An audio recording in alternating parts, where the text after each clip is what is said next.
living in Pennsylvania. Pennsylvania is not far from New York. It's on east side of America. I hope I don't hit it. And Prabhupada got there, and he was living with Mr. Agarwal, who had become a meat eater.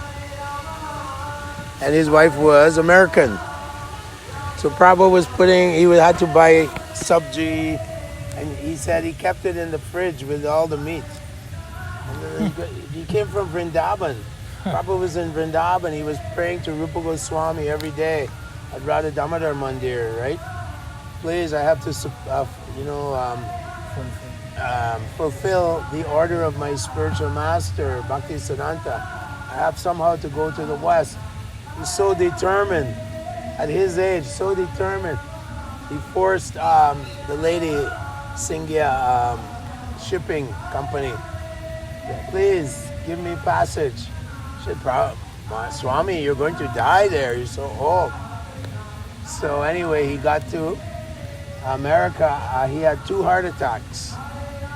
And he thought the next time I have a heart attack in the cargo boat, I will probably die.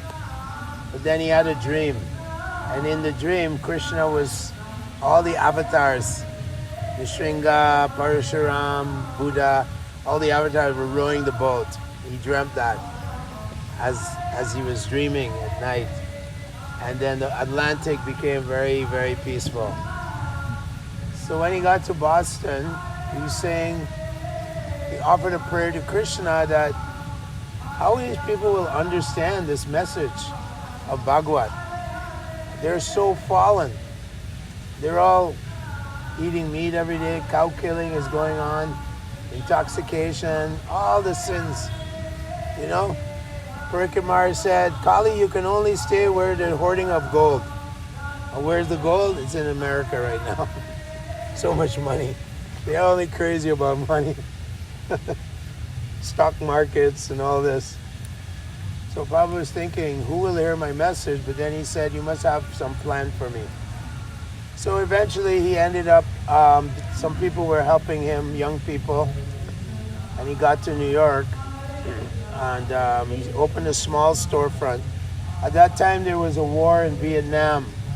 And many boys were sent to the war. They were fighting communism.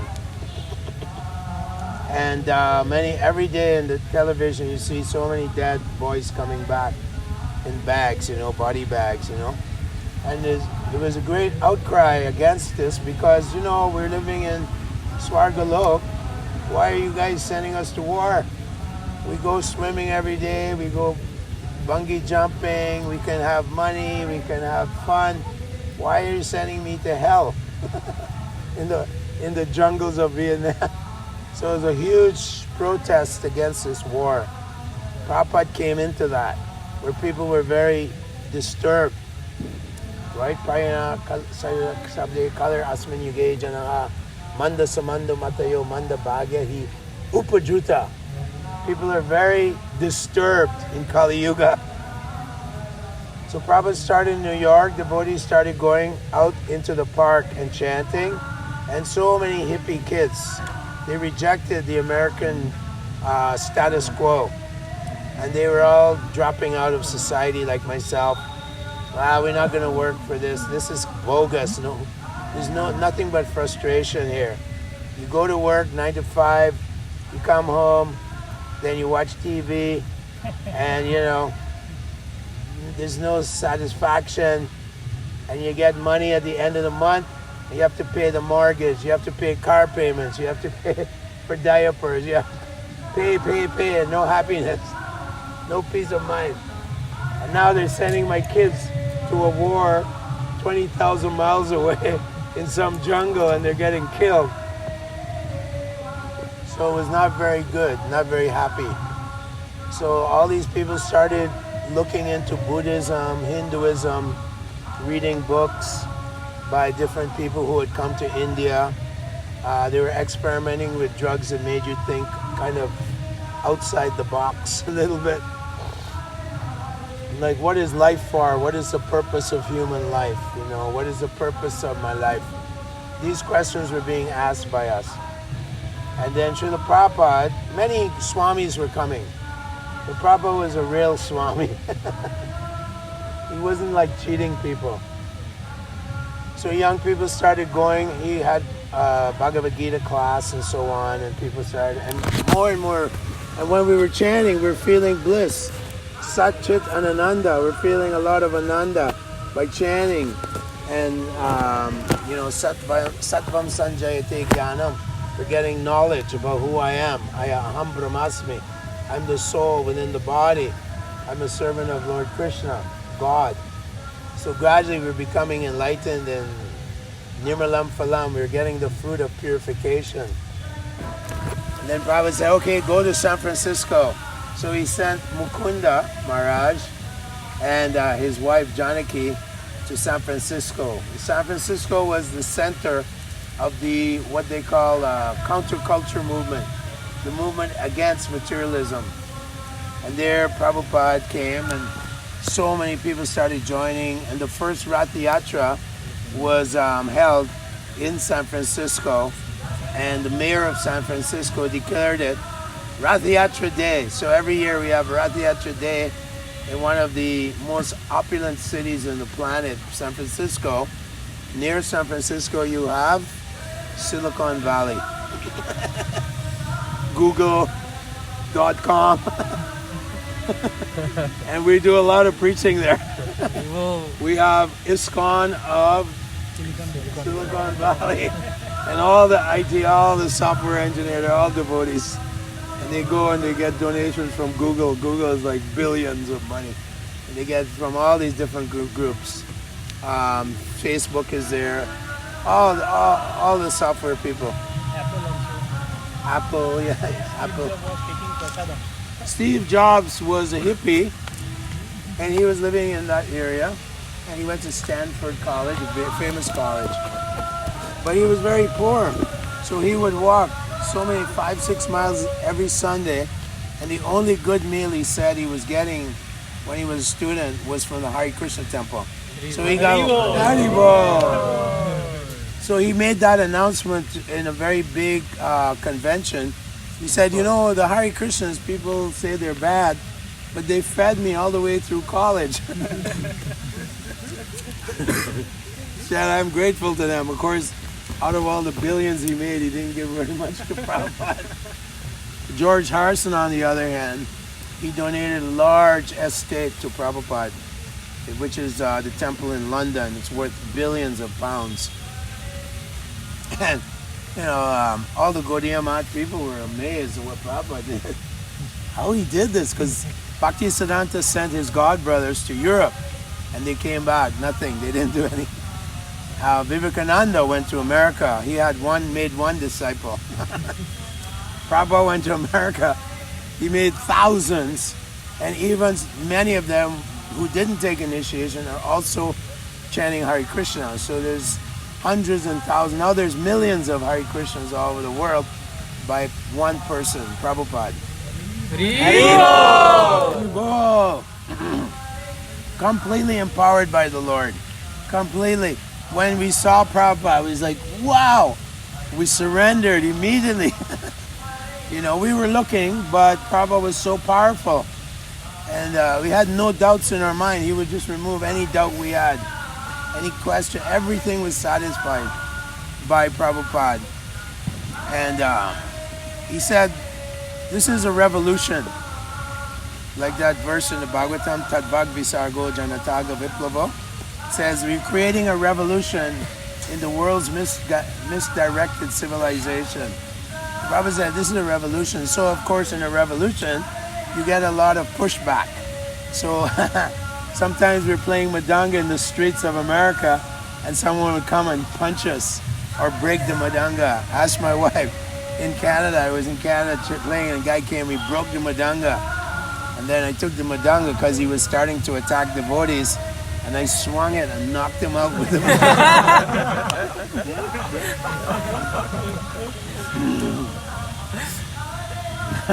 One time in Bombay, Prabhupada had a Pandal program in Cross Maidan in Mumbai.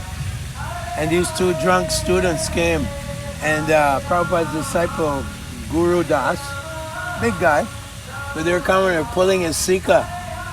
And Prabhupada was sitting there and they were chanting Hare Krishna, and a big crowd, 30,000 people. This was 1968, beginning of the movement.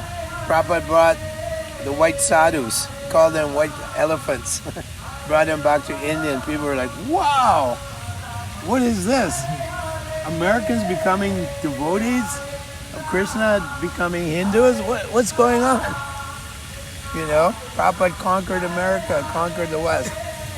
So Prabhupada's playing kartals, and the guy kept pulling the Sika of Guru Das. Prabhupada turned around, he took the cards and went, BAM!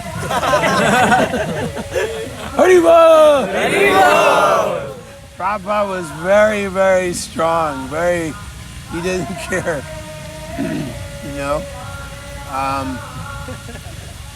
When I first time I met Prabhupada, we would just rent small houses that was Portland, Oregon. That's the headquarters of those running shoes. Nike headquarters. So a lot of Indian engineers there, designers and so on. Some of my friends, they're devotees, they go to temple. Anyway, Prabhupada was going to give dikshas, like 300 young people come for diksha from all around that area. And many devotees were missing. He said, where are devotees? Oh, Prabhupada, they went for Sankirtan and the police threw them in jail. Prabhupada said, rascals, religious boys, why are they putting them in jail? What not? The police would harass us all the time. They would just, Christian people would complain. And then the police would come and they would intimidate us by putting us in jail. But we didn't care. We can chant in jail too. Haribol! So many times they put us in jail. We didn't care. Because the Constitution of America, the first amendment in America, freedom of religion. America was founded on this Constitution, freedom of religion, because the Europeans were being persecuted in Europe, so they went to America. So there's a very strong law, freedom of religious expression. So anyway, these boys were in prison. I wasn't on the Harinam, so I wasn't there getting initiated. But these are rascals, foolish people. Why they're bothering these religious boys? They're simply trying to spread the mission of Lord Chaitanya and spread peace. So the police, they made false charges against devotees. Oh, they're distracting traffic. They're creating noise. People can't do their job. Too much noise. So they brought them in front of the judge. And the judge looked at the police and said, you're wasting taxpayers' money. Why? These are religious boys. Get out. Get them out. And he just threw the case out. Of course, the judge, he has to support the Constitution of America. So like so many times, arresting. So then we came back and Prabhupada initiated myself. He chose my name because what happened was one devotee, Pradyumna, he would look in the Sanskrit dictionary for names or in, various scriptures for names. So my name was Christopher, and they called me Chris. And Chris could also be a lady's name, Christine. So he thought I was a girl and he wrote a lady's name. So Prabhupada, when he came and looked at the list, it my turn for Diksha.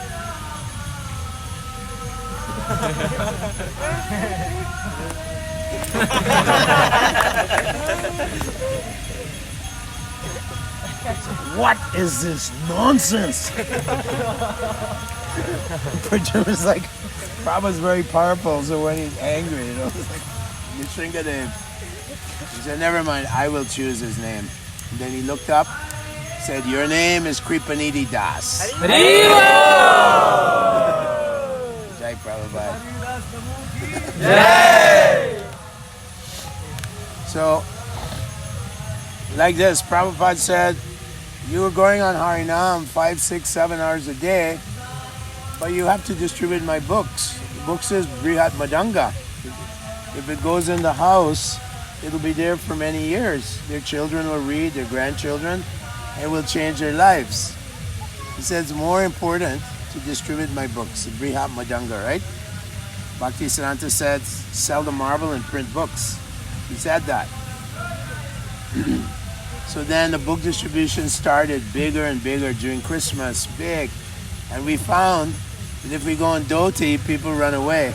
They think we're crazy. The Prabhupada said, you can wear some karmi clothes. So then we discovered if we dress up like Santa Claus, you heard of Santa Claus? Christmas time, there's everywhere Santa Claus in all the shopping malls. So we all dress up like Santa Claus and people started buying books. So many. So in 1 month, in 1973, this was before book distribution, the first year, heavy book, 3 million books were distributed in America. 3 million. Prabhupada said, this is a miracle. How you can distribute so many religious books. I mean, if you go in the public and say, books about God. Oh, no, I don't. God, no.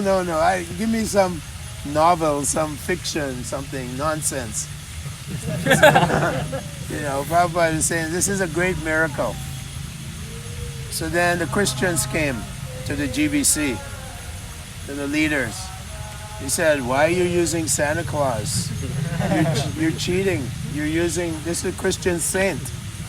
Why are you using? This is immoral. They said, this is immoral. You're cheating. You're disguising. So the leaders went to Prabhupada and said, Prabhupada, the Christians say that we're being immoral by dressing up like Santa Claus. What do you say? Prabhupada said, it's immoral if it decreases my book distribution, and it's moral if it increases my book distribution. End of story. The Prabhupada was so happy. He was so happy when after the book distribution and all over the world, book distribution increased. Prabhupada was so happy. And he was saying that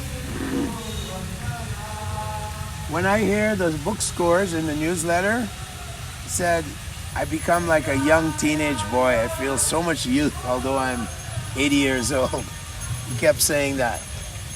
And then the interviewers, they would interview him when he came in the airports. One time in Los Angeles, he came in the airport, and this is a big airport.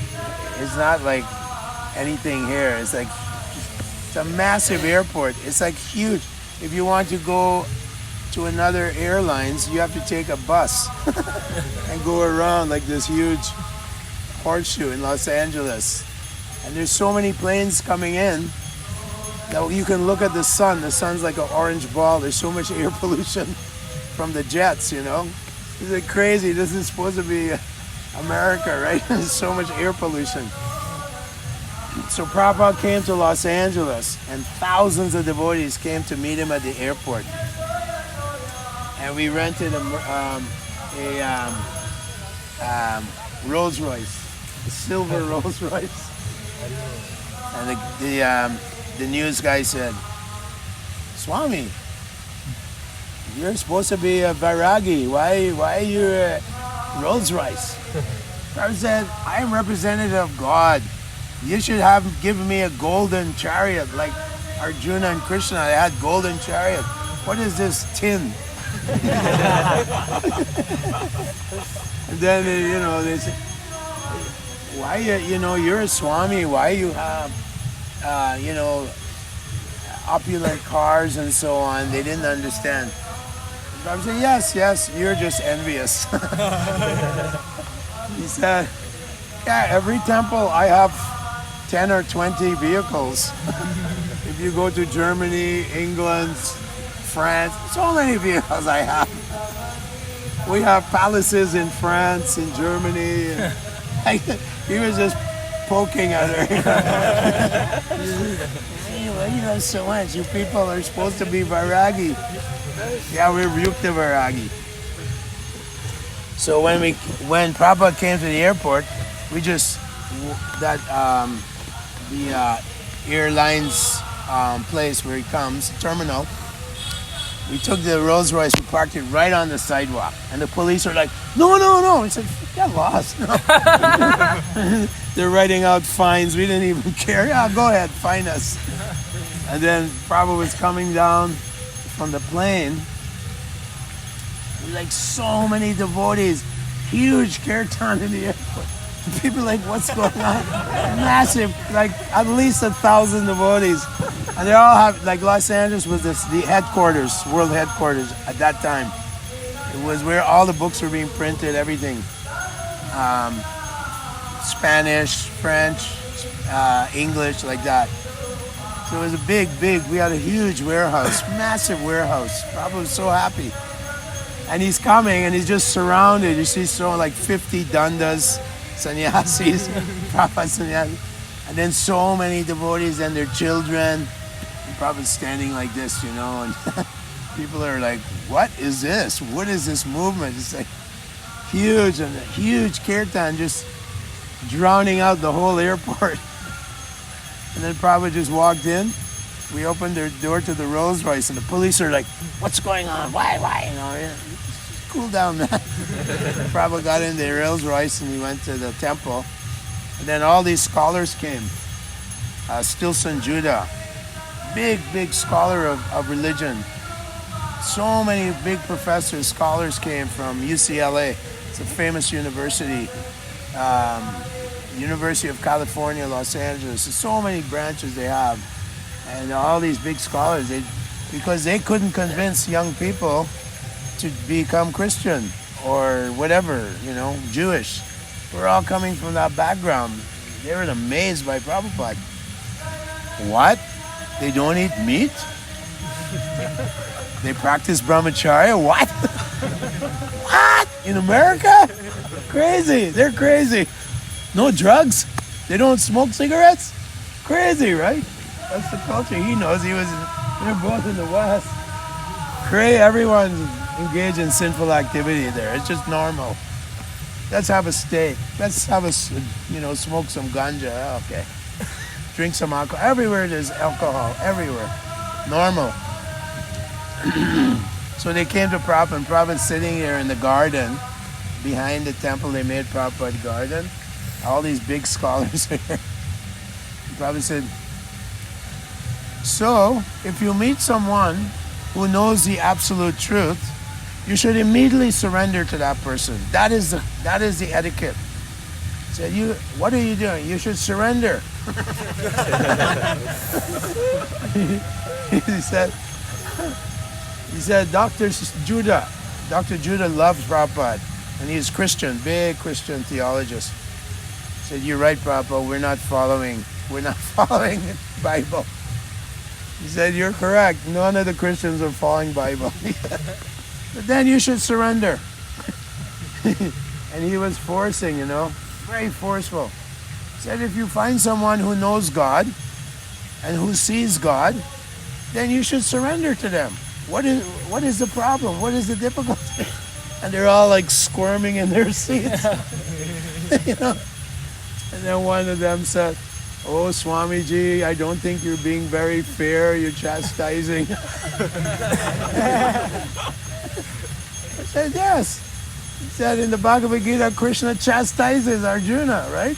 Asochanam tvam pragyavadam chavachite. Gatasana, Krishna chastised Arjuna, right? Nanu sochanti.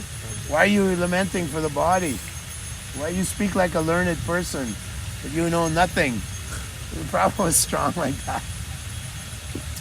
And finally, Dr. Judah, ultimately, one person told us, who used to play with his daughters, and now she was an adult, and she met us in Los Angeles. And she said, Dr. Judah, in his basement, he had an altar, and he had Jesus, and he had Prabhupada. And he was a big name in America. So like that, there was another great theologist from Harvard University. His name was Harvey Cox. And President of the United States was inquiring what are all these groups coming into America, like Swami this, Swami Muktananda, Mahesh Yogi, so many groups, Maharishi, so many groups are coming, Guru Maharaji, and they're all cheaters. They're all Mayavadi, cheating people, getting money, getting really rich actually. Hot yoga from Calcutta, multi-millionaire, going to make money, cheating people. So Harvey Cox was the head of religious department in Harvard University. It's one of the top universities on the planet. And the President of America asked Harvey Cox, who really loved Prabhupada. He even came to India many times to see the Hare Krishna movement. And he was the person who would say, okay, this guy Mahesh Yogi, he's kind of okay. He teaches some meditation. This guy Osho, he's bogus. Kick him out. Completely bogus. And then they said, well, what about Swami Bhaktivedanta? They said, he's first class. He said, Harvey Cox said, if I was younger, I would have taken Diksha from him. And he told that to the President of the United States, Ronald Reagan. Remember Ronald Reagan? Yeah. So like that, we got a very big support. Although the Christians, they tried to kill the Hare Krishna movement in America. Prabhupada said that's because they're feeling the power of Lord Chaitanya. They have to retaliate. It's like even in India, there was so much opposition to Lord Chaitanya's movement. So he said this will go on. There's demons and there's devotees, and there's always some opposition there. He said this is a good sign. He said if we were just not preaching strongly, they wouldn't care. But because we're preaching strongly, people were joining Prabhupada every day in those days. Every day someone was joining in America. Every day, America, Canada, England. Every day people were joining Prabhupada. So powerful. And then people wanted to meet him. All kinds of people, big people, world leaders, they all wanted to meet Śrīla Prabhupada. How he did this miracle. Turned hippies into happies. Yeah. So many stories like that. Prabhupada was so strong. He sent Mukunda, Guru Das, and Shyamasundar to England. Shyamasundar always had this idea because we were part of this Beatles movement, the Beatles and the Rolling Stones. That was part of the youth movement. We were anarchists, basically. Do whatever you want. And so Shyamasundar said, probably I want to go and meet the Beatles. So somehow or other, they got to London. It was a big struggle. London's very cold, very wet, always raining, always cold. They interviewed Prabhupada one time. So, Swamiji, what do you think about London? Prabhupada said, it is a wet hell. He said, at least in India we have sun every day. But here, always raining and cold. And then he said, but to your credit, although you have such a horrible place, a hellish place to live, your empire went all over the world. He said that's to your credit. Because the guy felt really bad when Prabhupada told him that. He was so offended. So anyway, they thought how to meet the Beatles. So some musicians had come from America and they were part of the movement. Kind of like a radical movement, the radicals, you know. And they had some friendship with the Beatles. So Shyamasundar said, can I come with you to meet the Beatles? And this guy said, okay, sure. His name was Ronald something. And he was a musician. He had a band in San Francisco. So they all got in and they went to Abbey Road. They went to where the Apple studio is. And Shyamasundar was like this. Shaved head, dhoti, and he was sitting there, and there's so many people want to meet the Beatles. Big gangs and all kinds of people, musicians, famous people, all wanted to meet the Beatles. And Shyamasundar was sitting in the back of this hallway where people are waiting to meet the Beatles. And George Harrison looked through the door, and he saw Shyamasundar. He went straight to Shyamasundar and said, where have you been? I've been looking for you guys. Because the Hare Krishnas, we had made a record, and that record became very popular in the 60s. Hare Krishna, Krishna Krishna, Hare Hare, Hare Rama, Rama Rama, Hare Hare. And we were seen as the religion of the hippies at that time. We were considered religion of the hippies, although they were all taking drugs. They were all taking drugs and committing all kinds of sins. So George Harrison grabbed Srila Sundar, and then George said, when can I meet you guys? So they had this old warehouse, no heat. You can imagine how cold and wet. It's like Calcutta in December, it's cold, very cold, and wet, So George Harrison went there, and Yamuna, she was chanting, and they were chanting, and then George Harrison started playing the harmonium, and he started chanting. He was chanting before he met the devotees. There was some popular, Mahamaj was becoming popular. There were some people who came to India and they were chanting Hare Krishna, some famous guys, Allen Ginsberg. So then eventually Prabhupada came to London, and George Harrison, he met Prabhupada and he immediately offered obeisances to Prabhupada. I mean, the guy's worth billions and billions of crores of rupees, And here he is like this. And he became very serious. He started chanting his rounds, 16 rounds, following everything. And Prabhupada told him, you just use your music. You're a leader of the youth. You use your music. And so many people listen to George Harrison. My Sweet Lord. He made a song called My Sweet Lord, all about Krishna. That song was so popular. Millions and millions of albums were sold. Millions of this song. All over Europe, all over US, all over the world. People love this song, My Sweet Lord. All about, and then Hare Krishna at the end. So like that, he really popularized the Hare Krishna Mahamantra. And Śrīla Prabhupāda, every time he went to London, he called George. And George would come and meet him. And George said, should I take Diksha from you? And Prabhupada knew George had a bit of a struggle with marijuana. Anyway, Prabhupada said, you are already Hari's son of Hari.